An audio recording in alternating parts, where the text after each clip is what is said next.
Hello and welcome.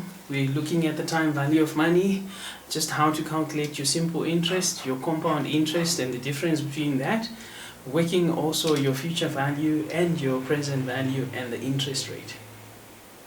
So to start off, we're going to say that when money is invested, you earn interest. And when you earn interest, you're going to receive a reward for that investment that you'd have made.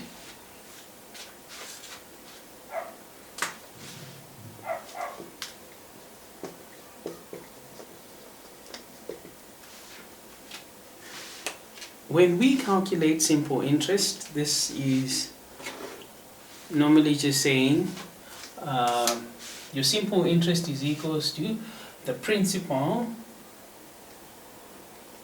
multiplied by the rate multiplied by the time, right? So say for example, if we invest 1,000 Rand at a simple interest of 12% for 3 years. Our simple interest in this case will be equals to the principal, which is the money that we have now, which is the 1,000 Rand. We're going to multiply it by the rate is 12%, and then we're going to multiply it by the number of years, which is your 3 years. So this is going to give us 360. This is the interest that we earn on the simple interest. Now, this is going to be different from a compound interest. When we go on the other side, where we look at what we call compound interest is interest earned on interest. If we checked here, the interest that was earned was actually 360, but when we see that we perform a compound interest, we're going to see that we earn a higher interest. So when we're doing compound interest, it's like we're earning interest on interest. So it can be worked out like per year, and then I can just have one formula that we normally use. So it will be interesting to work out for year one separately. So on year one, the interest would be just like your simple interest. You say 1,000 multiplied by 12 over 100 multiplied by the 1 year. So in the first year, we're going to earn an interest of 120. Right? But in the second year, what is going to happen is that this interest is added to the principal. So we now have an amount of 1,120 multiplied by 12 over 100 multiplied by the 1 year. So this would be 1,120 versus 134.4. So this would be the interest in the second year. Because this is compound interest, it's interest on interest, so year 3 will be equals to this plus 1,120. So we now have a total investment of 1,254.4, and this is going to earn interest of 12%, and multiplied by that 1 year. In the third year, we would be having an interest of 150.53. Do you notice that the interest is increasing, and the total amount of interest earned over these 3 years is 150 plus 134.4 plus 120, which is 404.93. So if you are an investor, which of the two would you prefer? Definitely you would prefer to earn interest using the compound interest. Compound interest can be worked out by just putting in the figures, and we calculated it once instead of doing per year. So this you would need to say the present value, right? The present value, you need to understand what the present value is, what the future value is, and what your interest is, and what your number of years or the compounding period would be. So the formula now becomes future value is equals to P1 plus I to the power of n. So the present value, which is signified by P, is equals to the 1,000 Rand that we have, and we're going to invest this 1 plus the I, assuming that we're just investing at 12% per annum. So this is going to be 0.12 to the power of how many years? 3 years. So this would give us 1404.928 to the nearest. That's just a 3 here. Okay, so this is the future value. To get the interest rate, we simply work out the future value minus the present value. So if we say interest is equals to future value minus the present value, or the P.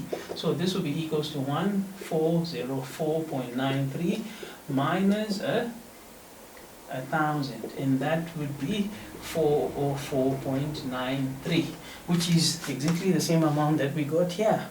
So you would find that this is too much of calculations. Let's just straight to the calculation. Find it useful to explain these terms using a diagram like this. We have money now, we call it the present value, our P, right? And then this money is invested and it will give us our future value, and we just call it F or FV, right? So when we move money forward, we use a process that is called compounding. So when we move money to here, we are actually what? Compounding. And when we are compounding, it's more like we are multiplying by 1 plus the interest rate to the power of n. When we move money backwards, we can move money backwards from the future value into now. When we do that, we are actually what? Discounting. When we are discounting, it's like we're multiplying by 1 plus r to the power of negative n. It's more like we're saying 1 over 1 plus r multiplied by the figure. Same thing, so in financial maths, we should be able to compound and discount.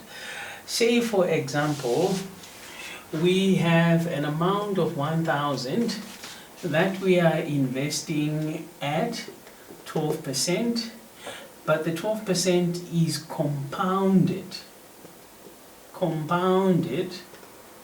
monthly for 3 years, right? Having that question, 1,000 rand at 12% compounded monthly for 3 years, how much would we have as the future value? So the money that we have now, which is the present value, is equals to your 1,000. So we take the formula and we say the future value is equals to P1 plus R to the power of n. Remember, we are compounding, we are not going to divide. So this would be equals to the 1,000, 1 plus I, that is the interest rate. So we say 1 plus, the R is 12% and it's being compounded monthly. So the number of compounding affects the times that you're going to compound. If we're doing it 12 per month, we're going to do it 12 times in a year. So the interest rate will be 0.12 divided by 12 times, but also the number of periods was 3 years, so this is going to be 3 multiplied by 12 months. So that changes the n. So this will be equals to 1,430.77 to the nearest. So we have compounded per month. If we were compounding half yearly, given the same set of data, if we were compounding half yearly at the same 12%, the future value will be equals to the P bracket 1 plus I, or rather R, divided by n, to the power of n. So this will be equals to the same 1,000 rand, 1 plus the 0.12 divided by, we're compounding half yearly, so we divide this by 2. And our n is 3 years, but we multiply by the 2 years. So this would be equals to, so our figure would give us 1,418.52 to the nearest. Do you see that the more number of compounding periods we have, the higher the value that we're going to have? So you need to be able to notice that. The reason why I'm doing this is so that you understand the difference between compounding and discounting. So when we are discounting, say for example, we want to discount this amount, we want to know how much had we invested at 12% half yearly to get 1,400. So if this is our future value and we're saying this is 1,418.52, we want to take it back to the present value. We know that the amount should be 1,000, but how do we go about doing it? We are going to say, we know that the formula FD is equals to P1 plus I for the interest rate to the power of n. So we want to know, we divide this by 1 plus I to the power of n. So we do it the same side, 1 plus I to the power of n.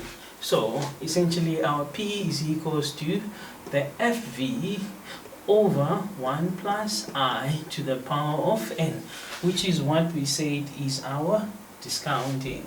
When we discount, we say we multiply by 1 plus r to the power of n, which is negative n. So that makes a 1 over with this. Then this would be equals to our 1,418.52 over 1 plus, what is the interest rate, is 12%, so 0.12 divided by, it's being compounded half yearly, so it's being compounded twice. So this was for 3 years, so this is 3 multiplied by 2, so this is going to be equals to, just work it out, divided by 1.06 to the power of 6. So we get exactly 1,000. The reason why this is so important is so that we can be able to undertake investment opportunities and evaluate investment decisions. So we will be looking at capital budgeting, where we are buying assets, we are evaluating a project, which one should we invest, which one has the higher amount, and essentially that's what the time value for money is